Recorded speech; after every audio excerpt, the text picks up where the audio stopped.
नमस्कार दोस्तों, एक बार फिर से आप सभी का हार्दिक स्वागत है आपके ही अपनी इस निशुल्क यूट्यूब प्लेटफॉर्म के ऊपर डॉक्टर गढ़वाल से इंग्लिश। बेटा जी, आपके सवाल हमारे जवाब सीरीज में for all the competitive examination English subject के पार्ट नंबर 27 है। उसके अंदर आज अपन कुछ सवाल और सोल्व करेंगे, वहां पर बच्चों के भेजे हुए सवाल। बेटा एक चीज ये ध्यान रखना कि जैसे आप जो हमें सवाल भेजते हैं तो उसका वो पार्ट ये नहीं कि आपने जो देखा उसके अगले पार्ट में आ जाए, ठीक है। अलग अलग पार्ट में उन सवालों को क्या कर रखा है, डिवाइड कर रखा है। तो जो उसकी एक प्लेलिस्ट बनाई हुई है उसके अंदर जाकर आप चेक कर सकते हैं कि आपके सवालों के जवाब जो आपने जैसे 27 वाला अभी आप देख रहे हैं, आपने सवाल भेजा, हो सकता है वो 29 में आए, वो 30 में आए, आगे वाले में वहां पर आप उसे देख सकते हैं, ठीक है। और इन सवालों की प्लेलिस्ट ना केवल यूट्यूब पे बनी हुई है बल्कि जो आपका वहां पर डॉक्टर गढ़वाल से इंग्लिश ऐप है प्ले स्टोर पर, उसका जो फ्री कंटेंट है उसके अंदर भी इसका सेक्शन आपका डाला हुआ है। वहां भी एक मुश्त बिना किसी चार्ज के आप वहां से उसे देख सकते हैं, वॉच कर सकते हैं। एक जगह कलेक्शन उसका वहां पर डाला हुआ है, ठीक है। तो बिना देरी किए बिना इसके पहले सवाल पर चलते हैं। और टोटल 226 सवाल आपने पहले निकाल लिए थे, अब जो सवाल आपका होगा वो वहां पर आपका 227वां सवाल है। सवाल बच्चे ने ये पूछा कि after a long day at work Rachel tired. ये सवाल बच्चा है टेंस का correct forms of the verb का सवाल है आपके समक्ष। वहां पर बी का फॉर्म अगले ने पूछा है। तो पहली बात तो ये कि पूरे दिन भर काम करने के बाद में रशेल क्या हो गया, आपका थक गई, ठीक है। तो आप ये गौर करो कि किस में जा रहा है, आपका वहां पर पास्ट में जा रहा है। और यहां पर जो पार्ट आएगा पास्ट में तो वर्ब का सेकंड आना चाहिए। बी का सेकंड होता है वॉज या वर, ये सिंगुलर थर्ड पर्सन है तो यहां पर क्या ले लेगा, आपका वॉज। कहीं पर इसमें प्रेजेंट का सेंस नहीं, अगर प्रेजेंट का सेंस होता तो इसी का वहां पर अपना आंसर क्या बन जाता, इज बन जाता। ये अपने पास में फर्स्ट प्रेफरेंस है, ये अपने पास में वहां पर आपका सेकंड प्रेफरेंस है, द्वितीय प्राथमिकता के रूप में से आपका काउंट किया जा सकता है। नेक्स्ट क्वेश्चन पे आ जाए कि if you blank the letter I will post it. यहां पर बेटा दा में टी क्या रहेगा, स्मॉल रहेगा। कि अगर आप लेटर लिखे तो मैं इसे पोस्ट कर दूं, डाक में डालकर आ जाऊं। तो आप एक चीज ये बताओ, यहां इफ आ गया, इफ आते ही ये जो पैटर्नेबल सिचुएशन है बेटा, ये सिचुएशन कैसी रहेगी आपकी, वहां पर कंडीशनल रहेगी। कंडीशनल का मतलब होता है आपका शर्तात्मक वाक्य, उसके साथ इसे जोड़ा जाता है। यहां पर रिजल्ट क्लॉज में विल प्लस वर्ब का फर्स्ट फॉर्म है, ये आपका रिजल्ट क्लॉज है। रिजल्ट क्लॉज इसे फ्यूचर सिंपल में लेकर जा रहा है, इस वजह से ये अपना पार्ट जाएगा फर्स्ट कंडीशन में। और फर्स्ट कंडीशन के इफ क्लोज में कंडीशनल पार्ट में वर्ब का फर्स्ट फॉर्म आवश्यकता पड़े तो एस या ईएस वहां पर लगाया जाता है, ठीक है। अब एक चीज गौर करो, अगर आप यहां पर इसमें आंसर लेते हैं तो इसका आंसर पहले होता है राइट, ठीक है। लेकिन राइट हमारे पास में अवेलेबल कहीं पर है नहीं। आपने अगर चेक किया हो, बच्चे ने जो सवाल मुझसे पूछा यहां राइट्स दिया तो यू के साथ में वर्ब के फर्स्ट फॉर्म में एस ईएस नहीं आता है। ये फ्यूचर उधर दिया तो उसके साथ में पास्ट का कॉम्बिनेशन नहीं बनेगा। फिर उसके बाद में जो आईएनजी वाला पार्ट है यू के साथ सीधा का सीधा लगाया नहीं जा सकता। अब बच्चा कह रहा है कि सर आंसर तो मुझे मिल रहा है लेकिन सर प्लीज एक्सप्लेन इट। ये जो शब्द है ना, एक बच्चे ने YouTube के कमेंट पे लिखा भी है कि सर ये बच्चों के सवाल, बिल्कुल बेटा बच्चों के ही सवाल हैं, एज इट इज वहां पर हम इसको लिखते हैं। अगर बच्चा गलती छोड़ता है उसे डांटते भी हैं, फटकारते भी हैं आपका वहां पर, लेकिन एज इट इज उसकी राइटिंग को यहां डाल के उसे अवेयर भी करवाते हैं कि इन फ्यूचर वो मिस्टेक्स वहां पर आपका ना करे। तो आप चेक ये करो कि यहां प्रेजेंट सेंस के अंदर एक चीज है जो इसके साथ आएगी, कौन सी, हैव रिटन वाली। अगर इसको आप पढ़ते हैं बेटा तो यहां पर हैव रिटन बना क्यों, पहली प्राथमिकता तो नहीं है, प्राथमिकता कौन सी है, दूसरी आपकी वहां पर कि अगर आपने पत्र लिख लिया है, हाल ही में काम पूरा कर लिया, रिसेंटली, लेटली, अभी अभी आपने काम पूरा कर लिया है तो प्रेजेंट परफेक्ट में लेकर चला जाता है। तो अगर अपने पास पहला कंडीशन आता है तो उधर आपका क्या बताओ, वहां पर फ्यूचर सिंपल, सिंपल फ्यूचर या फ्यूचर इंडेफिनेट है। और पहली साइड में प्रेजेंट का सेंस आना चाहिए, उसमें आपका प्रेजेंट सिंपल भी आ सकता है जो 99.99% आता है। और उसके अलावा इसमें केवल प्रेजेंट परफेक्ट नहीं, जरूरत पड़े तो यहां प्रेजेंट कंटिन्यूअस का नेचर है, उसे भी काम में लिया जा सकता है, ठीक। अगले सवाल पे आओ, नेक्स्ट क्वेश्चन। अगर आपको इस तरीके से ऑप्शन मिल रहे हैं तो बेटा ये एक ऐसा लेवल है जहां पर मिक्स्ड वाला जो पार्ट है उसके नजदीक चला जाता है। कभी भी आपका आरएसएसएम भी है या फिर आपके पास में वहां पर अपने पास में आरपीएससी का है या डीएसएसबी का है, केवीएस का है, एनवीएस का है आपका, उनके पेपर में आप चेक करते हैं तो इस प्रकार के ऑप्शन आपको देखने को नहीं मिलेंगे, ठीक है। उनका एक लेवल होता है, एक स्टैंडर्ड होता है, उसी पर सवाल पूछते हैं। नॉन स्टैंडर्ड इंग्लिश में सवाल वहां पर पूछा नहीं जाता है। अगला लो, I beat him, present simple past simple, कि मैंने उसे पीटा है, मैंने उसे पीट दिया है, मैंने उसे पीटा है, मैं उसे पीटता हूं। अलग अलग जो आप निकालते हैं मीनिंग, उसके आधार पर बच्चा इसमें आइडेंटिफिकेशन चाहता है कि इसमें प्रेजेंट सिंपल है या पास्ट सिंपल है। बच्चे के दिमाग में क्या चल रहा है वो सुनना कि बीट मेरे पास में क्या है, वो आपका फर्स्ट फॉर्म है, इसका सेकंड फॉर्म वहां पर क्या आता है बताओ आपका, बैट, थर्ड फॉर्म वहां पर क्या आता है आपका, बीटन, बीट बैट बीटन। इस तरीके से उच्चारण बदल रहा है आपका पास्ट फॉर्म में या सेकंड फॉर्म में, तो इसे बोलने से सबसे पहले पता चलता है कि अगला इसे बीट बोल रहा है कि बैट। अब ये जो चीज यहां पर अवेलेबल है नहीं, इसमें कहीं पर भी आपका ये पार्ट भी नहीं है, कौन सा? कि प्रेजेंट की कोई टाइम एडवर्बियल मिल गई हो। इसमें कहीं पर भी ऐसा पार्ट नहीं है आपका कि पास्ट की कोई टाइम एडवर्बियल मिल गई हो। तो अब इसमें सिंटैक्टिक नेचर से ज्यादा बेटर है कि आप सिमेंटिक नेचर ले लें, मीनिंग के आधार पर इसका पता करें कि मैं उसे पीटता हूं तो ऐसा कोई हैबिचुअल एक्शन है कि मैं रोज उसे पीटता हूं। ठीक है, ये तो नहीं होता ना आपका, ये एक नेगेटिव इशू है, कभी कभार हो गया। पहली बात तो वॉयलेंस रखी नहीं जानी चाहिए, फिजिकल वॉयलेंस बिल्कुल नहीं होनी चाहिए। अगर हो भी गई है तो वो सडन होती है, प्लांट नहीं होती है। प्लांट भी है तो भी कभी कभार ही होगा आपका, हमेशा थोड़ी कि साल के 365 दिन, महीने के 30 दिन, पखवाड़े के 15 दिन, सप्ताह के 7 दिन, ठीक है, सुबह शाम दिन में 3 बार। ये कोई दवाई है जो इस तरीके से ली जाएगी रेगुलर इंटरवल पे? नहीं होगा ना। तो जब आपका नियमित अंतराल नहीं है तो वहां पर हैबिचुअल एक्शन नहीं होगा, और हैबिचुअल एक्शन नहीं है तो प्रेजेंट सिंपल में नहीं जाएगा, ऑटोमेटिकली किसमें चला जाएगा? आपका पास्ट सिंपल में। तो बेटा यहां पर ये जो पार्ट है, पहले आप साउंड के अकॉर्डिंग निकालोगे, फनीम के अकॉर्डिंग निकालोगे, आपका फोनोलॉजी के अकॉर्डिंग निकालोगे, फोनेटिक के अकॉर्डिंग निकालोगे, वो सिंटैक्टिक नेचर आ जाएगा। ठीक है, लेकिन अगर वो नहीं अवेलेबल है तो सिमेंटिक नेचर पे चले जाओ, तो भी आराम से आप वहां पर इसे बता सकते हो। ठीक, अब यहां पर ये जो मीनिंग है, जबरदस्ती फोर्स करके आप प्रेजेंट सिंपल में ले जाओ तो आपको ऑप्शन में पास्ट सिंपल कहीं देखने को नहीं मिलेगा। ठीक है, अगले पार्ट पे आ जाओ फिर।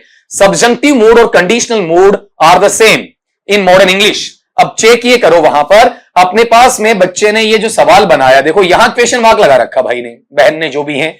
सब्जंक्टिव मूड और conditional mood are the same. यहां सेंटेंस क्या बन रहा है आपका? वहां पर असर्टिव बन रहा है। रेन मार्टिन की भाषा में क्या बन रहा है बताओ आपका? वहां पर डिक्लेरेटिव बन रहा है। और इसके अंदर भी क्या बन रहा है? अफर्मेटिव बन रहा है। या फिर वहां पर क्या बन रहा है बताओ आपका? पॉजिटिव बन रहा है। ठीक है, तो जब आप इसे डाल रहे हैं तो आपने बेटा खुद ने क्या दे दिया? असर्शन दे दिया, दबाव के साथ में हां वाली नीति बता दी। तो आपने ये क्यों लगाया? फिर तो आपको ये लगाना चाहिए, कौन सा? फुल स्टॉप या पीरियड साइन लगाना चाहिए। पहली मिस्टेक। दूसरी मिस्टेक, आप सवाल नहीं पूछ रहे हैं, आप तो जवाब दे रहे हैं कि सब्जंक्टिव मूड और कंडीशनल मूड तो क्या सेम होते हैं। आप तो हां भरवा रहे हैं इसके अंदर। आपको बेटा इस सवाल को पूछना कैसे चाहिए? ये आर यहां से यहां जाएगा, ठीक है, इस तरीके से आएगा। Are subjunctive mood and conditional mood the same? क्या ये दोनों के दोनों वहां पर सेम होते हैं क्या? इस तरीके से आपको क्वेश्चन पूछना चाहिए। कंडीशनल का जो मनोदशा का भाव है, जो इमेजिनेशन या सपोजिशन को बताता है, और सब्जंक्टिव वाला जो पार्ट होता है उसमें थोड़ा सा एक अलग कनेक्टेड टाइप का जो इशू है वो हमें देखने को मिलता है। अगर आप सब्जंक्टिव की बात करते हैं बेटा, सब्जंक्टिव में कुछ चीजें जो आ सकती हैं, उनमें हम किन चीजों को सेम वहां पर इसके साथ रख सकते हैं, ये चीज सुनना। पहली बात, जो सब्जंक्टिव मूड अपने पास में शो किया जाएगा, उसके अंदर आप क्या शो कर सकते हैं? वहां पर किसी के प्रति जो आपकी विशेष हैं, या फिर क्या है आपके वहां पर सजेशंस हैं, कुछ जो आपकी अनरियल कंडीशन होती हैं, कुछ जो आपकी हिपोथेटिकल कंडीशन होती हैं। ये मैं कुछ नाम बता रहा हूं आपका, जैसे विशेष है, सजेशंस है, आपका अनरियल है, ठीक है, या हिपोथेटिकल है, या फिर बेटा इसे क्या कह सकते हैं आपका वहां पर इमेजिनरी कह सकते हैं। ठीक है, डिमांड्स वहां पर बोली जा सकती हैं। इन्हें और लिखना चाहूं तो ऐसा भी लिख सकता हूं आपका वहां पर जो इमेजिनरी है आपका, या फिर किसी के प्रति क्या रखी जाती हैं आपका? डिमांड्स रखी जा सकती हैं, या फिर क्या हो सकती हैं आपकी? डिजायर्स हो सकती हैं। ये चीजें सब्जंक्टिव के नजदीक जाती हैं। तो कहीं ना कहीं सब्जंक्टिव के अंदर कुछ ऐसा पार्ट है जो किससे जुड़ता है आपका? कंडीशनल से। तो काफी करीब है, closely attached to each other है, नियर बाई है आपका, नियर टू ईच अदर है, नेक्स्ट टू ईच अदर है, लेकिन एग्जैक्ट वहां पर सेम नहीं है। आप ये नहीं कह सकते कि सब्जंक्टिव ही कंडीशनल है, कंडीशनल ही सब्जेक्टिव है। तो मॉडर्न इंग्लिश चाहे कितना भी प्रभावी हो जाए, जो स्लाइट डिफरेंस इंग्लिश में पहले चला वो चलता था, चलता है और चलता रहेगा। वोकेबलरी तो इनहांस नहीं हुई है ना। वोकेबलरी तो हिंदी की भांति ऐसा नहीं कि 2.5 लाख से 7.5 लाख पहुंच गई, वो तो वहीं पर टिकी हुई है ना आपका। मुश्किल से 10-15 वर्ड सालाना जुड़ते हैं आपका, इससे ज्यादा नहीं जुड़ पाते हैं। इसलिए इन दोनों को एज इट इज वहां पर नहीं कहेंगे। कहीं ना कहीं जो आपका एक डिफरेंशिएशन आपको देखने को मिलता है, डेफिनेटली वहां पर आपके पास में रहेगा।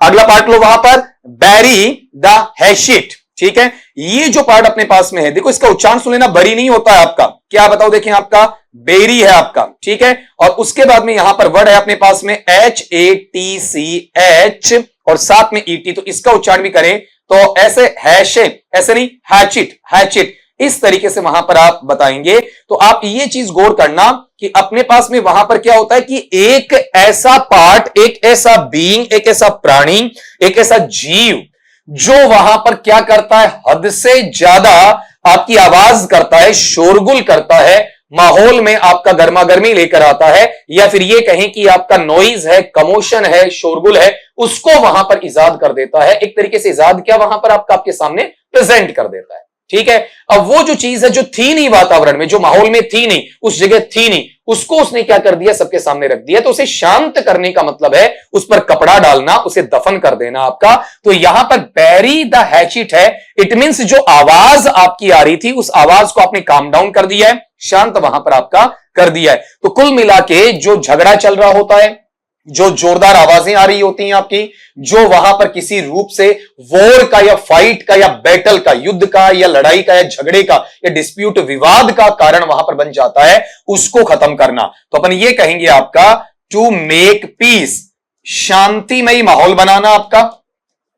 या फिर ऐसा जैसे दो देशों के बीच लड़ाई चल रही है, युद्ध चल रहा है, तो टू एंड वॉर। ठीक है, मतलब कहीं पर भी कोई भी आपका शोरगुल वाला, लड़ाई वाला, हिंसक वाला, आक्रामक रवैया है, उसे शांत करना है, उसका इडियम ये बनता है बैरी द हैचिट। ठीक है, अब यहां पर ये नहीं कि मैं खाली से पक्षी के रूप में ही मानूं, नहीं, कहीं पर भी जैसे ये मान के चलें कि दो देशों इंडिया और पाकिस्तान के बीच में लड़ाई हुई, ठीक है, और उस लड़ाई को शांत करवा दिया गया, समझौता करवा दिया गया। शिमला समझौता कभी हुआ आपका, कारगिल वाला भी अपन ने देखा वहां पर, चाइना वाला भी आपने इंडिया के साथ में देखा वहां पर। तो ये जो चीजें होती है किसमें आती है, बैरी द हैचिट में। जैसे फर्स्ट वर्ल्ड वॉर है 1914 टू 1918, बाद में 1919, सेकंड वर्ल्ड वॉर है आपका 1939 टू लेके आपका 1944, लास्ट में 1945 तक चला गया। हिरोशिमा नागासाकी वाला जो आपका 9 अगस्त 1945 वाला पार्ट है, उसके बाद में युद्ध शांत हुआ आपका, तो उसे कहते हैं आपका बैरी द हैचिट। ठीक है, अब जैसे सपोज करो कि मैं आपकी क्लास ले रहा हूं, आपके वहां पर ईयरबड्स हैं, ईयरफोन्स हैं आपका, या फिर स्पीकर है आपका, उसके थ्रू आपके पास आवाज आ रही है, क्लास ऑफ होगी, तो क्या हो जाएगा, बैरी द हैचिट। अब वो पॉजिटिव चीज है, उसको भी बंद किया जा सकता है, नेगेटिव चीज को भी बंद किया जा सकता है। 99%, 99% इसमें जो नेगेटिव चीजें होती हैं उनको ऑफ वहां पर किया जाता है। इसका उच्चारण सुन लेना, बैरी, बरी नहीं बैरी। एक बार पूछा हुआ सवाल है, उस वक्त चारों ऑप्शन वहां ढंग से लिखे नहीं गए थे, इस वजह से उसे डिलीट किया गया था, ऑब्जेक्शन वहां पर लग गया था। What is the form of the poem Go and catch a falling star? बेटा ये जो आरपीएससी का आपका ग्रेड 1 का जो अपने पास में पुराना सिलेबस था, अब सिलेबस क्या हो गया आपका, वहां पर चेंज हो गया है। उसके अंदर स्कूल लेक्चरर है, वहां पर बच्चा इसमें ये चीज आपकी डाली गई। ठीक है, कौन सा कि what is the form of the poem, उसके अंदर आपसे पूछा भी गया था, जॉन डन का लिखा हुआ है। पोएम काफी शानदार है, इसमें 3 आपको स्टेंजाज है वो वहां पर देखने को मिलते हैं। मैं फिर बोल रहा हूं आपका, go and catch a falling star, इस तरीके से। ठीक है, जाओ और एक टूटते हुए तारे को तोड़कर ले आओ। इसमें 3 स्टेंजाज जो आपको मिल रहे हैं, उनमें तीनों में आपके पास में 999 ऐसे लाइंस हैं आपकी वहां पर। ठीक है, 27 लाइंस हैं आपकी, और इन तीनों स्टेंजाज की जो आपकी वहां पर अपने पास में 8वीं 7वीं इन लाइंस को आप पढ़ते हैं, तो वहां पर साइज क्या रहेगी, छोटी देखने को मिलेगी। पहले आपके स्टेंजा के अंदर इंपॉसिबल टास्क्स बताए जाते हैं, इसमें बात की जाती है कि वहां पर औरत के बारे में जॉन डन के ख्याल, जो जॉन डन मेटाफिजिकल पोइट बोला जाता है, तत्व मीमांसा वाला, उनका एक विचार आता है कि जो औरत सुंदर है वो वफादार नहीं है, और जो वफादार औरत है वो वहां पर सुंदर नहीं है। इस तरीके से ये चीज इसके अंदर वहां पर आपकी बोली जाती है। ठीक है, लेकिन चलो उससे अलग अपन हट जाते हैं। ये जो फॉर्म अपने पास में आता है, ये मेटाफिजिकल जो अपने पोएट हैं आपका जॉन डन साहब, उनका है, जिसमें 3 स्टेंजाज हैं, 9 लाइंस ईच के हैं, और इसका जो आपका राइम स्कीम है AB C C D D D, इस रूप में वहां पर बोला जाता है। और ट्रोकेइक टेट्रामीटर है, टेट्रामीटर, उसके साथ में से वहां पर आपका लिखा गया। इतना ज्यादा तो आपको मैं बताऊं तो काफी ज्यादा डेप्थ हो जाएगा, वो तो एक लिटरेचर के पोर्शन में चला जाएगा। पहले तो फायदेमंद भी था, क्योंकि वहां पर अपने पास में ये सवाल ग्रेड 1 में स्कूल लेक्चरर में सेकंड पेपर में पूछा जाता था, लेकिन अब तो इसे वहां पर वहां से सिलेबस से क्या कर दिया गया, बाहर भी कर दिया गया। ठीक है, लेकिन फिर भी इसे पूछा जा सकता है कि ये पोइट्री है, वो पोइट्री है कैसी। मैं फिर बता रहा हूं, इसमें अपने पास में स्टेंजाज हैं, पद्यांश हैं बेटा, कितने वहां पर 3 हैं, और उसके अंदर क्या बताओ आपका 9 लाइंस ईच है, हर में वहां पर 9 लाइन है। टोटल कितनी हो गई आपकी, 27 हो गई आपका। ठीक है, इसका जो राइम स्कीम है वो इस तरीके से चलता है आपका ए बी बी, ठीक है, ए बी के बाद में सी सी, फिर यहां पर क्या आ जाएगा डी डी डी, ठीक है, इस तरीके से चलेगा। ट्रोकेइक जो टेट्रामीटर उसके अंदर इसे आपका लिखा जाता है और ये पूरी की पूरी पोएम है बेटा, वहां पर क्या है लिरिक है, ठीक है। ये चीज तो आप काट सकते हैं, यहां से सोनेट नहीं है वो 14 लाइन मिलती है, ऑड में एड्रेसल आता है, इन्वोकेशन आता है, बैलेड के अंदर आपका एक सिंगिंग पैटर्न में आपका वहां पर एबीसीबी वाला जो आपका पार्ट है उसके तहत राइमिंग स्कीम आपको देखने को मिलती है। तो कहीं ना कहीं बाकी तीन इससे कहीं पर रिलेट भी आपका नहीं करेंगे, लेकिन अपने खुद के मनोरंजन के लिए, अपने खुद के नॉलेज को एनहांसमेंट के लिए आपको ये पोएम जरूर पढ़नी चाहिए। मेटाफिजिकल पोएट जॉन डन के द्वारा इसे लिखा गया है। अगले पे आओ, प्रेडिकेट इज का फोनेटिक ट्रांसक्रिप्शन बताना प्लीज सर। बच्चा जब आप लिखते हो तो थोड़ा ध्यान दो ना, प्रेडिकेट इसको सिंगल कोट में डाल देते हैं और फिर इसको एक साथ लिखते हैं, आपका प्रेडिकेट है, इसका फोनेटिक ट्रांसक्रिप्शन बताना प्लीज सर, ठीक है, इस तरीके से, और लास्ट में एलिप्सिस छोड़ दिया करो, ठीक है, अगर कोई चीज आपकी वहां पर थोड़ी सी कमजोर रह जाती है। बेटा प्रेडिकेट का मतलब होता है आपका विधेय, ठीक है, पहले इसका जो ग्रामेटिकल पोर्शन है उसके ऊपर आप क्या कर सकते हैं, वहां पर चर्चा कर सकते हैं, ठीक है, उसके साथ में इसे आपका वहां पर देखा जाना चाहिए, ठीक है। तो आप एक चीज ये गौर करेंगे कि अगर अपने पास में प्रेडिकेटिव जो मैनर आता है तो उसके अंदर इसका जो लास्ट का साउंड होता है वो थोड़ा सा अलग होता है, बाकी दिक्कत नहीं आती है। शुरू वाले पार्ट में तो कोई भी बच्चा वहां पर मिस्टेक नहीं करेगा, कोई भी बच्चा वहां पर गलत नहीं करेगा, क्योंकि जो अपन प्रेडी तक तो कोई गलत नहीं है, लेकिन लास्ट में केट केट केट ऐसा नहीं होता है, कट कट कट ऐसा साउंड आएगा। इस तरीके से आप लेंगे इसे प्रेडी और फिर इस तरीके से कट, प्रेडिकट, ठीक है, प्रेडिकेट या प्रेडिकेट ऐसा नहीं बनेगा। तो पै साउंड है, रे साउंड है, ए साउंड है, डे साउंड है, ई साउंड है, कै साउंड है, एस साउंड है और आपका बच्चा टे साउंड है, प्रेडिकट प्रेडिकट, ठीक है। एक बार फिर बोल दीजिएगा, क्या बनेगा आपका वहां पर, प्रेडिकट, प्रेडिकेट नहीं होगा बल्कि क्या बनेगा आपका, प्रेडिकट बनेगा। और इसमें अगर आपको हल्का फुल्का भी ये चाहिए कि चेंज लें तो चेंज भी आप ले सकते हो बेटा, और चेंज कहां आएगा आपका, प्रेडिकट प्रेडिकट। ये तो है आपका वहां पर कौन से वाले में, यूनाइटेड किंगडम वाले में, ब्रिटिश इंग्लिश के अंदर है आपका, ठीक। यहां जब मैं बात करता हूं यूएस वाले में, यूनाइटेड स्टेट्स वाले में, या फिर अपने पास में किस में बताओ, देखिए आपका वहां पर अमेरिकन इंग्लिश में, अगर उसके तहत इसकी बात अपन वहां पर करते हैं तो बेटा यहां पर जो अपने पास में उच्चारण आता है प्रेडिकेट की बजाय यहां पर क्या हो जाएगा बताओ आपका, प्रेडिकट। इस तरीके से यहां पर यह चीज आपको देखने को मिलेगी, ठीक है। तो यहां जाएगा पै, रे, ए, डे, ए, कै, ए और फिर क्या आएगा, टे, प्रेडिकट प्रेडिकट। इस तरीके से आपको देखने को वहां पर मिल जाएगा, ठीक है। हालांकि इतना अपन डेप्थ में नहीं जा रहे हैं, इससे पहले एक चीज ये सीखो, हिंदी में पढ़ते हैं कर्ता और विधेय, तो कर्ता सब्जेक्ट में आ जाता है, जो बच गया वो विधेय किसमें है, प्रेडिकेट में है आपका। लेकिन इतना एक और ध्यान रखो, कौन से वाला पार्ट आपका, कि इसी से एक वर्ड बनता है प्रेडिकेटर। प्रेडिकेटर प्रेडिकेटर किसमें आता है, केवल वर्ब में आता है। अगर आप इसको हटा के ऐसा सेंस देना चाहेंगे, इस तरीके से पढ़ना चाहेंगे, तो ये बच्चा वहां पर किसके इक्वल हो जाएगा आपका, वर्ब के इक्वल। इनको जिन टॉपिक्स में आपको मैं समझाऊंगा वो रहेगा एसवीओसीए या फिर आपका एसवीओसीए वाला। अगले पार्ट पे चलो, what is the purpose of this pilgrimage. अब बच्चा आपने सवाल तो पूछा है, लेकिन आप गौर ये करो, इस सवाल में आपने ये नहीं बताया कौन सा पिलग्रिमेज। पिलग्रिमेज का मतलब है तीर्थ यात्रा, तीर्थ स्थल, ठीक है, दोनों को लेते हैं। पिलग्रिम होता है तीर्थ यात्री, ठीक है। पिलग्रिमेज जहां पर आप तीर्थ यात्रा कर रहे हैं, जिस तीर्थ स्थल पर आप जा रहे हैं उस जगह के लिए पिलग्रिमेज काम आता है। तो बच्चे ने यह सवाल पूछा कि इस पिलग्रिमेज का उद्देश्य क्या, कौन से पिलग्रिमेज का, यह बताना पड़ेगा ना। आपने सवाल उठाया तो अलग अलग पोइट्री है, क्या आप जेजूरी की बात कर रहे हैं, ठीक है, क्या आप वैष्णो देवी की बात कर रहे हैं, क्या आप वहां पर केदारनाथ की बात कर रहे हैं, किसकी बात कर रहे हैं आप वहां पर, ठीक है। उस पोइट्री के अकॉर्डिंग वहां निकलेगा। तो यहां पर अपने पास में इसका आंसर तब तक नहीं दिया जाएगा बच्चा जब तक कि आप उस पोएम को ना बताएं, क्योंकि हर पोएम के हर पिलग्रिमेज का पर्पस अलग अलग रहता है, ठीक है। तो बेटा फिर मैं तुम्हें कह रहा हूं कि सवाल डालने से पहले ये देखो कि ये क्वेश्चन अपने आप में कंप्लीट है क्या, ठीक है। अब पिलग्रिमेज वो भी हो सकता है जो केवल और केवल धर्म से, तीर्थ यात्रा से संबंधित हो। पिलग्रिमेज वो हो सकता है जहां पर समुद्री यात्रा से आप निकल रहे हैं, ठीक है। पिलग्रिमेज वो हो सकता है जहां पर आप कोई साहसिक प्रयास भी करना चाह रहे हैं, कोई पहाड़ी वहाड़ी है वहां चढ़ना भी चाह रहे हैं आपका। तो ये पता तब चलेगा बेटा जब आप पिलग्रिमेज की बात कर रहे हैं तो कौन से सेंस की बात कर रहे हैं। अब बच्चे ने जो सवाल पूछा है उसके अकॉर्डिंग अपन वहां पर यह कहेंगे आपका कि अपने पास में जो बच्चे ने सवाल पूछा जॉन डन वाला, उसके नजदीक अगर उसने रखना चाहा है उसकी बात अपन कर लें और उसी के सेंस में अपन सवाल बना लें। कौन सा सवाल? कि व्हाट इज द पिलग्रिमेज, ये लिखते चलना आपका वहां पर जो सवाल रियल में बनना चाहिए।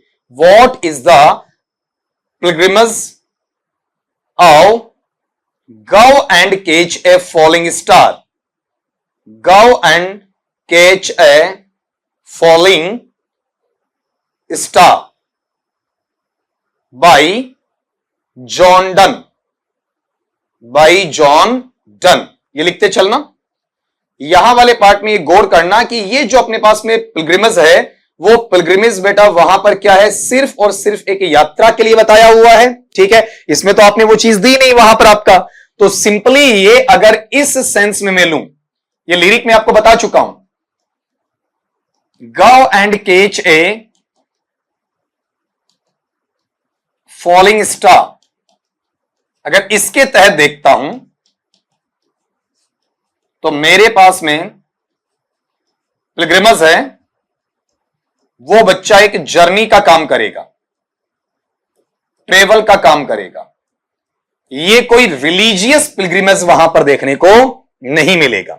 ठीक है, तो यहां पर ऐसा कोई पार्ट नहीं, इसके नजदीक पार्ट वहां पर इस तरीके से देखने को मिलता है। यहां करियर घुसा दिया गया आपका, इसलिए इसे आप इस तरीके का जो पैटर्न लेते हैं, पहले पोइट्री का उल्लेख करें, पोइट्री के उल्लेख के संदर्भ में वो सवाल आपका पूछा जाना चाहिए। कहीं से भी आप सवाल उठाएं, कट कॉपी पेस्ट मारें, डाल दें, थोड़ी मेहनत सवाल में भी समझो आप। ठीक है, ऐसा नहीं कहीं से लिखा डाल दिया, कहीं से कॉपी किया, किसी बच्चे ने बोला, फलां टीचर ने बताया, उसके नोट्स में पढ़ा था, नहीं। ठीक है, इसमें टाइम वेस्टेज आपका नहीं बहुतों का होता है। जैसे इस पर मैं यहां एक्सप्लेनेशन दे रहा हूं, तो जो बच्चे मुझे देख रहे हैं उनका कितना बेशकीमती टाइम वहां बर्बाद होता है, इसका अंदाजा तुम बच्चों को नहीं है, जिनके द्वारा यहां पर बिना सिर पैर की चीज डाल दी जाती है। इसलिए यहां पर यह लगा दिया आपका बेटा, आपके सवाल हमारे जवाब है, लेकिन सवाल सवाल होना चाहिए। जब वो सवाल ही नहीं बन रहा है, उसका जवाब कहां दिया जाएगा आपका। अगले पार्ट पे आओ।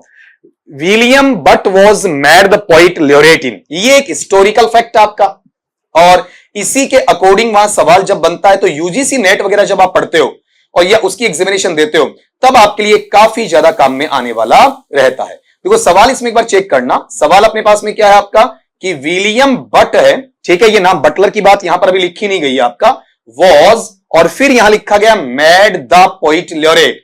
अगर इसका आप वहां पर चेक करें तो बेटा इस वाले पार्ट में अपने पास में ये जो ल्योरेट वाला पार्ट आता है वो राजकवि के हिसाब से वहां पर लिया जाता है। तो कौन से ईयर के अंदर, कौन से वर्ष के अंदर उन्हें वहां पर पोइट ल्योरेट आपका बनाया गया, इतना सा आपसे वहां पर पूछा जा रहा है। ठीक है, अब इसमें ईयर दे दिया 1837 है आपका वहां पर। ठीक है, उसके बाद में यहां पर दे दिया 1843 है, फिर दे दिया 1831 है, और फिर दे दिया 1850 वाला पार्ट। ठीक है, तो एक्चुअल में अगर आप देखेंगे तो बेटा यहां पर अपने पास में प्रॉपर वे में आप अपॉइंटेड कहेंगे। ठीक है, वहां पर उसे बनाया नहीं गया, नियुक्त किया गया था ना। ठीक है, तो एक्चुअल पैटर्न में उसका जो आपका वहां पर एक पैटर्न देखने को मिलता है, तो वो वहां पर उसके लिए कहीं पर आया ही नहीं आपका। ठीक है, तो जबरदस्ती वहां पर उसके साथ में अपन हिंटेज दें, वो गलत होता है। ठीक है, ये ध्यान रखना कि अपने पास में विलियम बट की बात करते हैं तो इसके लिए वॉज मैड द पोइट ल्योरेट का जो नेचर आता है उसमें आपको इस तरीके से डालना पड़ेगा, नेवर मैड वाला। ठीक है, प्रॉपर वे में इसे वहां पर आपका देकर बनाया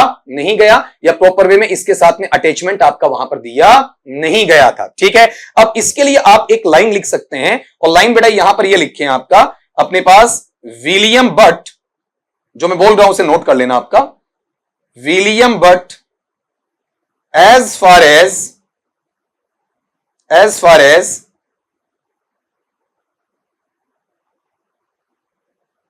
poet ल्योरेट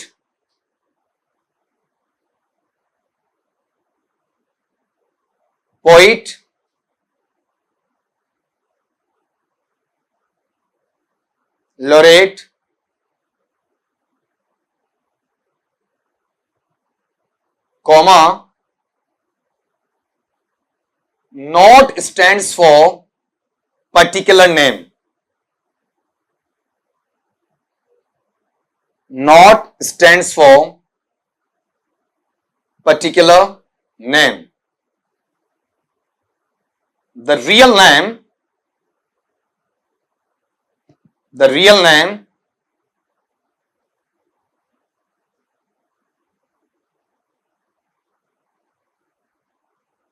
is William Butler, William Butler, Yeats, and he was a Nobel Prize winner. And he was a Nobel Prize winner, not a poet laureate. जिस भी भाई या बहन के ये सवाल हैं उसे ध्यान देने की जरूरत है कि यहां पर ऐसे सवालों से आप खुद का समय क्या करते हैं, बेकार करते हैं। पहली बात तो अगर आप इसको प्रॉपर नाउन बनाते हैं बेटा, ये पार्ट। दूसरी बात यहां पर एलिप्सिस। तीसरी बात, ये नाम प्रॉपर वे में अलग जाना चाहिए, ठीक, ऐसे एग्जैक्ट तो नहीं मिलेगा ना। चौथी बात, ये पोएट लॉरेट है ही नहीं। अगर यहां भी ले आता हूं विलियम बटलर यीट्स में, तब वहां पर नोबेल प्राइज की बात होती है, ठीक है, और वो भी इसके अंदर कहीं देखने को नहीं मिल रहा है, ठीक है। कहां घूम रहे हो बेटा जी आप देखो, अब तभी कह रहा हूं कि फिर कहते हो कि सर हमारे सवाल को आप क्यों नहीं ले रहे हैं। तो पहले मैंने छोड़ा इसीलिए छोड़ा ना, अब ले क्यों नहीं रहे हो इसका जवाब देख लो आप, ठीक है, क्योंकि वहां पर इसके पीछे का जो पार्ट है ही नहीं आपका। अब आपने जहां पर अलग से 1837 है, 43 है, 31 है, 50 है, पता नहीं कहां से उठा लिया आपका, ठीक है। आपको एक कम से कम ऐसा ऑप्शन देना चाहिए जो वहां पर इसमें अपन नन ऑफ दीज वगैरह वहां तक लेकर चले जाएं आपका। तो इसको ध्यान देने की आवश्यकता रहेगी बच्चा आपको। नेक्स्ट पे आओ, सर पन क्या होता है फिगर ऑफ स्पीच में। यहां चेक करना, अपने पास ये जो पार्ट दिया हुआ है इसे आप ऐसा समझेंगे, हिंदी में दो अलंकार होते हैं आपके, श्लेष अलंकार और यमक अलंकार। इन दोनों का जो कॉम्बिनेशन है, इन दोनों का जो यूज करने के लिए वर्ड आता है, इंग्लिश में बोलते हैं पन, और इसे कहते हैं a play of words. A play of words, शब्दों का खेल, ठीक है। जैसे आपने कनक कनक ऐसा सुना होगा, तो यदि आपके पास में एक चीज ये ध्यान रखना, एक शब्द दो अर्थ देता है, जैसे बेन जॉनसन का पोएम है नोबल नेचर, नेचर अकेला शब्द दो मीनिंग देता है, प्रकृति का भी और स्वभाव या व्यवहार का भी, तो पन है, ठीक है, जो किसके नजदीक चला गया, श्लेष के। और अगर एक शब्द दो बार आता है, दोनों बार अलग मीनिंग देता है, तो भी वो पन है, ये जाता है यमक में। हिंदी में दोनों चीजें अलग अलग डिफाइन की जाती हैं, इंग्लिश में दोनों के लिए एक ही शब्द आपको देखने को मिलता है, एंड दैट इज पन। अगला लो वहां पर, he won't go with you unless he has to. यह सवाल बहुत बार पूछा जा चुका है, वह तुम्हारे साथ नहीं जाएगा जब तक कि उसे इस बात के लिए कहा नहीं जाता है, ठीक है। तो यहां एक बार ये चेक करो कि इसमें ये जो आता है, तो बिना वर्ब के, आपको वर्ब नहीं दिया जा रहा है, बिना वर्ब के आपसे वहां पर ये पूछा जा रहा है। तो जब भी ऐसा सवाल जिसमें मल्टीपल आंसर आपके पास में बन रहे हैं, तो कम से कम बच्चा उसका क्या होना चाहिए, एक ऑप्शनल स्टेट बनना चाहिए। फिर भी तुम्हारे लिए थोड़ा सा आपका हिंट दे देता हूं, ताकि आप उस हिंट के अकॉर्डिंग कुछ निकाल पाए। पहली बात तो कंडीशनल का पता कहां से चलेगा, अनलेस से चलेगा, साथ में ही तो ये वाला जो पार्ट जा रहा है, ये मेरे पास में इफ क्लोज है या कंडीशन क्लोज है, इफ क्लोज या फिर कंडीशन क्लोज। दूसरी बात, यहां पर वांट को आप थोड़ा सा एक्सपेंड कर दें, विल नॉट गो, इससे पता चलता है कि ये मेरे पास में फर्स्ट कंडीशन है, फर्स्ट कंडीशनल है, ये प्रोबेबल है,